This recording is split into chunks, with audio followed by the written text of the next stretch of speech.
Now, it's time for the Channel 8 News Sports Blitz, sponsored by Baxter Auto Group.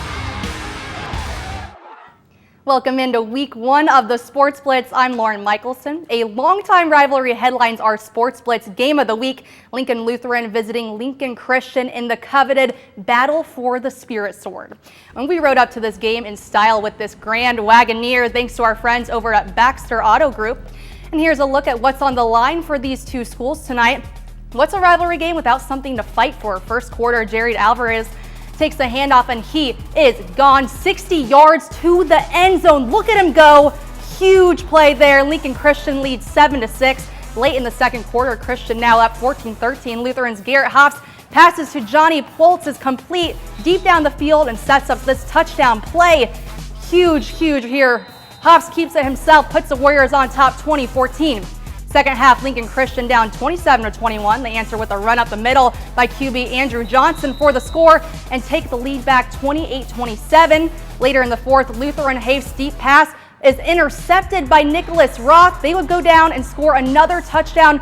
Christian wins the Spirit Sword 34-27. We spoke at the start of the game, Jared Alvarez, who had 3 touchdowns today, and their head coach. It feels amazing, especially our whole team really balled out. Everyone came together, everyone played hard. We really played as a team and really just trusted each other. And I'm really just grateful for this team. I'm grateful to be able to come out and play with them. Yeah, it feels pretty good. It means a lot to the guys. It means a lot to me. It means a lot to the coaches. It means a lot to the school.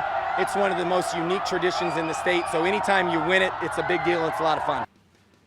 Jumping over to Seacrest Field, Elkhorn South taking on Lincoln Southeast. First quarter, Knights quarterback Owen Baxter escapes the pocket to get the first down and a whole lot more. They'd go on to score on that drive. Still in the first, Elkhorn South with it. Carson Ranner lofting it over the defense to Jackson Swan for the Storm touchdown to tie the game at 7. In the second quarter, third and goal, Rodner connects with Cole Ballard. The running back makes 1 miss, 2 miss, dives for the end zone and scores, as the Storm would go on to win it 31-20. And in the second game at Seacrest tonight, an in-city matchup between Lincoln High and Lincoln Southwest. First quarter, Cal Newell takes a shovel pass around the far side through traffic and into the end zone for a touchdown. Silverhawks up 7-0. Lincoln High responds as Adonis Hutchinson fakes the handoff and on the bootleg locates Bae Kwong for the touchdown, knotting it up at 7. Ensuing drive, Newell can't handle the pitch and cuffs it up. 4 plays later, Hutchinson is scrambling, and he does the same. Goes on. It was a back and forth game. Silverhawks pull out the win. Huge night for them. And history was made tonight for Lincoln's newest high school. Despite having no seniors enrolled, the Lincoln Northwest Falcons kicked off their first game as a team in Class B tonight. Coach Brian Lauk headlines as the head coach in their inaugural season. Falcons hosting Ralston in their brand new stadium tonight. Under a minute to go in the first quarter, Ralston QB Harrison Akil hands it off to Juan Fontanez for the quick touchdown run. Ralston extends their lead 21-0. Second quarter, Falcons QB Dylan Kodak is sacked, but that wouldn't stop the junior from fighting for a first down. Kodak with a nice pass to fellow junior receiver Lucas Anderson. He fights to get upfield, but stopped by a pack of Ralston defenders.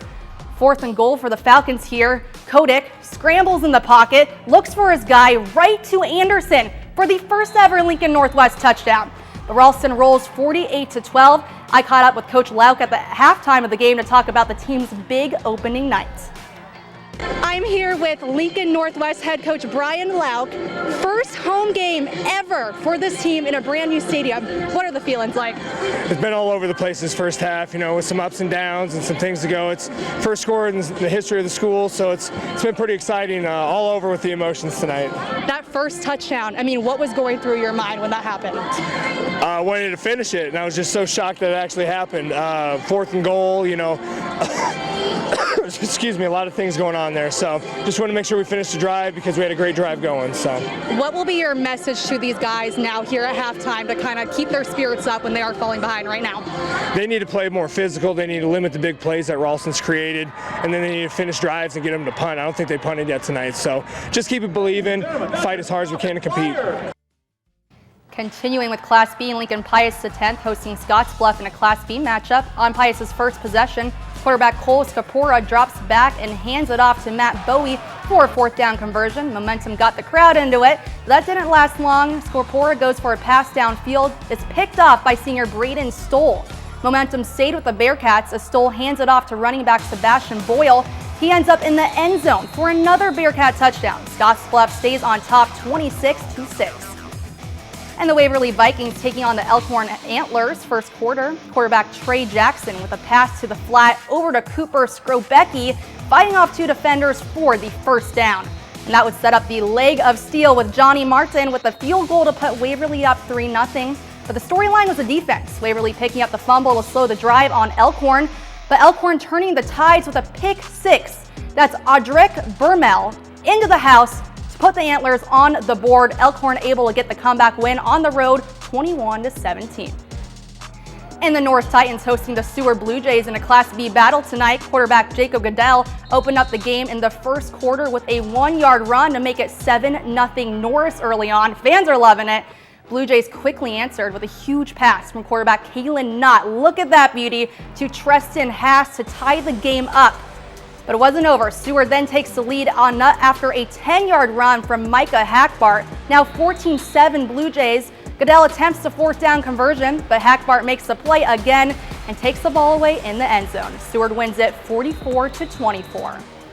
And York and Lexington exchanged pleasantries before doing the battle tonight. Tough start for the Dukes quarterback Ryan Sievers. First pass of the game, it's intercepted by Levi Converse in Minutemen territory. Lexington then turns that into 7 points on a quarterback keeper. David Naylor driving into the end zone as it was a 7-0 at the end of that first quarter. The Minutemen then looking for more. It's not over yet. Landon Johnson has open field, but Austin Finney does a great job chasing him down to prevent the touchdown. Look at that tackle. Wasn't over yet. Lexington trying to convert in the red zone. Naylor goes right then, scrambles left, trying to make something happen, but Garrett Ivey picks him off in front of the end zone. This was a defensive battle through and through, with York coming out on top 14-7 in overtime. Coming up, we continue with our Sports Blitz coverage from highlights from Class C and D. Don't go away. Sports Blitz is sponsored by Baxter Auto Group.